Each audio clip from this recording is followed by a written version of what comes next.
Hello and welcome. My name is Anamaya Lee. I'm a graduate student at the USC and an ISC intern with the SysG group. I welcome you to my Grief 5 Best Practice video series. This is my third interview in this Grief 5 video series. And today I will be highlighting best practices for educators and key players in the lives of children and teens impacted by grief experiences of death and divorce. With me today, I have Roxanne Storms. She's a licensed independent clinical social worker, as well as she's a fellow in thanatology with the Association for Death Education and Counseling. So Roxanne, I'd like to welcome you to this interview today. To start with, I would ask you, what are 5 best practices for working with children and teens impacted by death and divorce?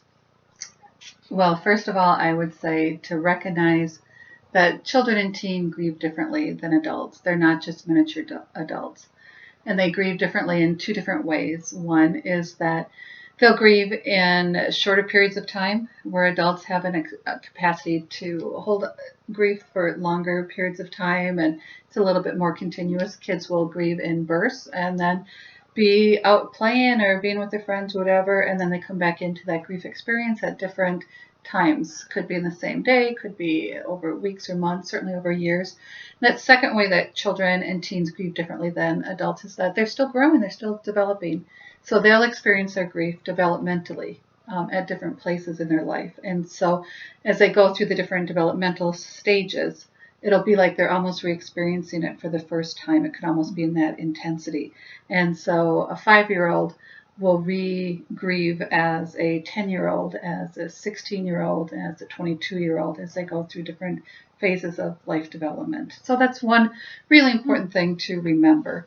And then another one is that as adults, to acknowledge children's grief. Children are called invisible grievers. We often overlook them because sometimes they're just being their regular selves. So they're playing or they're hanging out with their friends and it looks like they're fine. And so we think that they're not impacted or they don't understand it, they don't get it. So their grief is really overlooked and very much minimized. And so to acknowledge it, to put it out there, to name it, so that they can hear that also. Another one would be to not to compare grief experiences. If it is whatever that their loss experience might be, divorce is very different than death as other kinds of losses. And so to not compare, not to turn it on to yourselves. I know just how you feel. You know, I had that same experience. We make all kinds of assumptions and then we project that onto others, especially onto kids. As adults, we want to make it better for kids. We don't like to see kids sad. We don't like to see them down or low or anything. So oftentimes we want to fix it. We want to make it better. There is no fix it for grief. It's a process experience that they need to go through. So that'd be the 4th thing, is that you don't have to have all the answers and you can't fix it. Mm-hmm. And that goes into the 5th one, which is just absolutely critical, is just to listen. We don't need to be telling them how they should be feeling or what they should be doing. Don't need to give them the answers, but to really just listen and help them find their own answers in their own way. Mm-hmm. Thank you. My next question for you is, can you highlight some similarities and differences you see between the 5 grief experiences of death, divorce, deployment, incarceration, and foster care placement as they pertain to children and teens? So lots of commonalities and maybe some of the feelings. So maybe they will feel sad or angry or confused or just not knowing what's going on. Maybe they won't understand it in certain levels, again, as they experience it developmentally. And so these would all be considered really significant family changes. And with change, anytime that there's a change, if it's positive or a negative change, like any of these might be that negative experience, there's loss. And when there's loss, there's grief. And so that it certainly is that common connection through all of them. Very different circumstances that it might be, even within any one of these. So if it's death, it's gonna differ depending on the relationship of the person who died, the involvement with it, the circumstances of it. Was it sudden or was it expected? So even within any one of those situations itself, there's can be lots and lots of differences. One of the things that I would say with any one of those is do not assume. Do not assume that one is more impacting than the other. Do not assume that I understand what they're going through. Do not assume anything like that. And to listen and to have it unfold in their own explanation or their own conception of it. With sometimes we'll make those comparisons with the death. Well, that has to be the hardest thing because a person is gone forever. But with divorce, that might be it also. With like incarceration, maybe they'll never be reunited with that adult figure in their lives.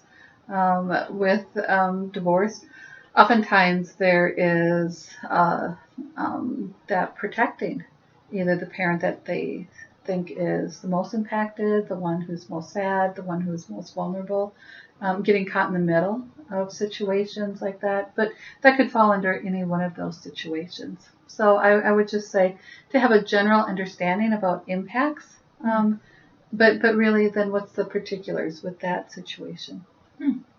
Thank you. The last question I have for you is, what would you like a teacher who may have a child or teenager in their classroom impacted by grief and loss due to death or divorce, or dealing with any of the other grief experiences? Is there anything that you would tell them or any advice that you would give to them? I would really encourage educators and others in the child or teen's life to just be aware, of circumstances, that life isn't the same as it was. But again, maybe this had happened 3 or 5 years ago. And so as much as I can know any of the kids, to really, really personalize it, not just what their family experience is, but what's that child's kind of temperament? What is their family system? How much can you pick up by interactions and by connections and communication? So that's that overall view of having general awareness. Then understand children's grief. Understand developmental impacts. Understand that 10-year-olds grieve differently than 5-year-olds and grieve differently than 16-year-olds. That age group of 10 to 12, especially with death. Death is a boogeyman. Death is scary, but death is curious, and so some of their questions, do fingernails still grow? And those things, that is that natural developmental curiosity of kids that age, that magical thinking that is with younger ones, but magical thinking happens to all of us. It continues throughout life, but it's more predominant in younger children with a very, very concrete thinking. And so a divorce or an incarceration or a death, whatever, it can very much be, it was my fault because Daddy got mad at me because I didn't pick up my toys, and then Daddy died. Well, Daddy died because he was mad at me. But so educators to have some of that understanding of where these feelings might be coming from. And then looking at the behaviors. Behaviors are a natural expression of feelings, but the behaviors themselves are what typically gets the attention. And we oftentimes don't take that time or have that understanding to look at the emotions underneath the behaviors. Behaviors are always propelled by something. And so what might be underneath some of that anger? I mean, just that fear and that need for security, which is huge in kids when their family system is disrupted. That perfect child. Well, that's not what is always to be desired, just to have somebody who's perfect. Is it that I just need to control something so much that I'm going to do exactly everything that I think that I can? Puts a lot of pressure and a lot of stress on kids. Anxiety is a really natural, common reaction to change and that unpredictability of change. And so to understand that, and then to be there, the impacts that caring adults can have on kids and teens' lives. We don't realize how much it is to have a smile or just a positive expression or a touch, healing touch with that. To have it acknowledged. Kids and teens have said one of the worst things is to be in a classroom and nobody, especially the teacher or the adults, have said anything. And it's just like everybody's life has gone on like normal, and mine is shattered. But nobody's saying anything. It's all pretending like it's just right there. So naming that elephant in the room, but doing it in a way that the kid doesn't feel pointed out. And that's a really, really tricky thing to do. Thank you very much for your insight. I want to add that Roxanne works as a therapist and specializes in grief counseling. She coordinated the grief program of Catholic Charities and as a fellow in Thanatology through Association for Death and Education Counseling. She also volunteers as a family director for Children's Grief Connection weekend camps and facilitates 2 suicide loss support groups. She's also the contact for Project Rachel for post-abortion healing. So Roxanne, I just want to thank you so much for this time. And for those of you that are interested in our Grief 5 campaign, you can go to notenoughgood.com where you'll read my blog post entitled It's Grief to Me, Death, Divorce, Incarceration, Deployment, and Foster Care. Thank you so much for your time. Oh, my pleasure. Thank you for what you're doing.